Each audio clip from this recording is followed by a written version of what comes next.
Hi friends, welcome to cutie Shiva stories.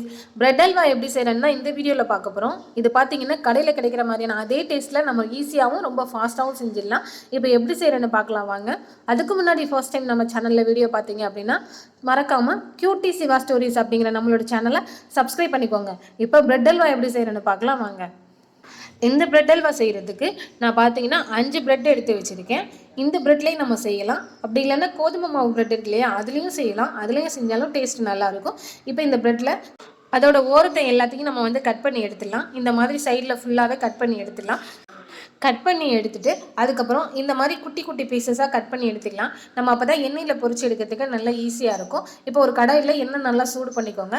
எண்ணெய் நல்லா சூடானதும் அடுப்பை மீடியமுக்கு மாற்றிட்டு நாம் கட் பண்ணி வச்சுருந்த பிரெட்டு துண்டை கொஞ்சம் கொஞ்சமாக சேர்த்து நம்ம பொரிச்சு எடுத்துடலாம்.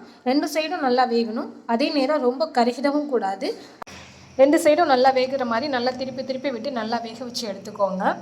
நல்லா பொன்னிறமாக வர்ற அளவுக்கு நம்ம பொரிச்சோம் அப்படின்னா பிரெட்டு பார்க்கும்பொழுது நல்லா கலர்ஃபுல்லாக இருக்கும். அதனால் நல்லா பொன்னிறமாக வர்ற அளவுக்கு நல்லா பொரிச்சு எடுத்துக்கலாம். அதே நேரம் நம்ம பிரெட்டு சேர்க்கும் பொழுது எல்லாத்தையும் மொத்தமாக சேர்த்துடக்கூடாது, கண்டிப்பாக கறிவிடும். அதனால் கொஞ்சம் கொஞ்சமாக சேர்த்து நம்ம பொரிச்சு எடுத்துக்கலாம். இப்போ பாருங்கள், நல்லா ஓரளவுக்கு நல்லா கலர் வந்துருச்சு. இன்னும் கொஞ்சம் நேரம் நல்லா பொரிய வச்சுட்டு அதுக்கப்புறம் நம்ம எடுத்துக்கலாம். இப்போ பாருங்கள், நல்லா பொன்னிறமாகிடுச்சு. இந்த டைமில் நம்ம இதை எடுத்துட்டு டிஷ்யூ பேப்பர் அப்படி இல்லைன்னா நார்மல் நியூஸ் பேப்பரில் நம்ம கொஞ்சம் நேரம் போட்டு வச்சிடலாம். அப்போ தான் அதில் இருக்கிற எண்ணெய் எல்லாமே நல்லா பேப்பர் இழுத்துக்கும். அதனால நம்ம கொஞ்சம் நேரம் நம்ம போட்டு வச்சுக்கலாம். இதே மாதிரி நம்ம எல்லா பிரெட்டையும் பொரிச்சு எடுத்துடலாம். இப்போ பாருங்கள், எல்லாத்தையும் நம்ம பொரிச்சு எடுத்தாச்சு. இதுக்கப்புறம் ஒரு கடாயில் ஒரு 3 டேபிள் ஸ்பூன் அளவு நெய் எடுத்துக்கோங்க. நெய் நல்லா சூடானதும் ஒரு 5-6 முந்திரியை நான் 2 உடச்சிருக்கேன். அதை சேர்த்து நம்ம நல்லா வறுத்து எடுத்துக்கலாம். முந்திரி கொஞ்சம் பொன்னிறமாக வரணும், அந்தளவுக்கு நல்லா வறுத்து எடுத்துக்கோங்க. முந்திரி திராட்சை எல்லாம் நெய்யில் வறுத்துட்டு சேர்த்தோம் அப்படின்னா இன்னும் கொஞ்சம் டேஸ்ட்டு நல்லாயிருக்கும். அதனால் நம்ம நெய்யில் வறுத்துக்கலாம். இப்போ ஓரளவுக்கு பொன்னிறமாயிடுச்சு. இந்த டைமில் நம்ம கொஞ்சம் திராட்சைகளையும் நம்ம இது கூட நம்ம பொரிச்சு எடுத்துக்கலாம்.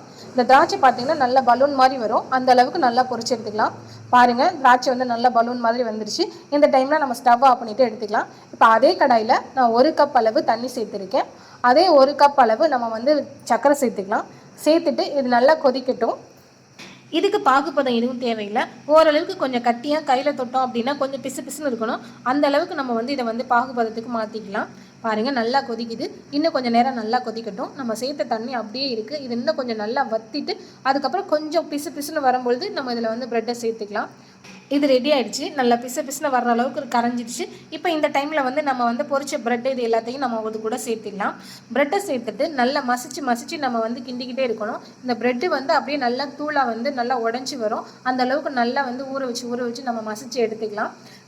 அடுப்பு மீடியம்லேயே வச்சுக்கோங்க. ஹை ஃப்ளேமில் வச்சோம் அப்படின்னா நம்மளோட சக்கரை பாகும் நல்லா முறிஞ்ச மாதிரி ஆகிடும். அதே டைம் பார்த்திங்கன்னா சீக்கிரமாகவும் வற்றிடும். அதனால் அடுப்பை மீடியமில் வச்சுட்டு நல்லா இந்த மாதிரி மசிச்சு விட்டு நல்லா வேக வச்சு எடுத்துக்கோங்க. பிரெட்டு முழுசாகவே இருக்கக்கூடாது. நம்ம சேர்த்துருக்கோம் பிரெட்டு தான் செஞ்சுருக்கோம் அப்படிங்கிற அளவுக்கு தெரியக்கூடாது. அந்த அளவுக்கு நம்ம நல்லா மசிச்சு எடுத்துக்கலாம். பாருங்கள், நல்லா மசிஞ்சிருச்சு. இன்னும் கொஞ்சம் நேரம் நம்ம நல்லா வேக வச்சோம் அப்படின்னா இன்னும் நல்லா மசிஞ்சிடும்.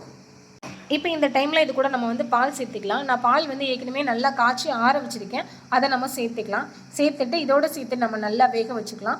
பால் சேர்த்தோம் அப்படின்னா பிரெட் அல்வா இன்னும் கொஞ்சம் நல்லா டேஸ்ட்டாக இருக்கும். பாருங்கள், இப்போ நல்லா வெந்துருச்சு, நல்லா மசிஞ்சு வந்துருச்சு. இந்த டைமில் நம்ம வறுத்த நட்ஸ் எல்லாத்தையும் இது கூட சேர்த்துடலாம். சேர்த்துட்டு நல்லா கிளறிக்கோங்க. இதில் நெய் எதுவும் நம்ம சேர்க்க வேண்டியதில்லை. ஏன்னா நம்ம ஏற்கனவே ஃபுல் அண்ட் ஃபுல் எண்ணெயிலே செஞ்சுருக்கோம். அதனால் நெய் எதுவும் சேர்க்க வேண்டியதில்லை. பாருங்கள், நல்ல டேஸ்ட்டான கடையில் கிடைக்கிற மாதிரியான டேஸ்ட்டோட பிரெட் அல்வா ரெடி ஆயிடுச்சு. இந்த மாதிரி நீங்களும் ட்ரை பண்ணி பாருங்கள். ரொம்ப ஈஸியாகவே செஞ்சிடலாம். இந்த வீடியோ பிடிச்சிருந்தா லைக் பண்ணுங்கள். இந்த மாதிரி நிறையா வீடியோஸ் பார்க்கணும் அப்படின்னா மறக்காமல் கியூட்டி சிவா ஸ்டோரிஸ் அப்படிங்கிற நம்மளோட சேனலை சப்ஸ்கிரைப் பண்ணிக்கோங்க. நெக்ஸ்ட் ஒரு வீடியோவில் சந்திக்கிறேன். பாய்.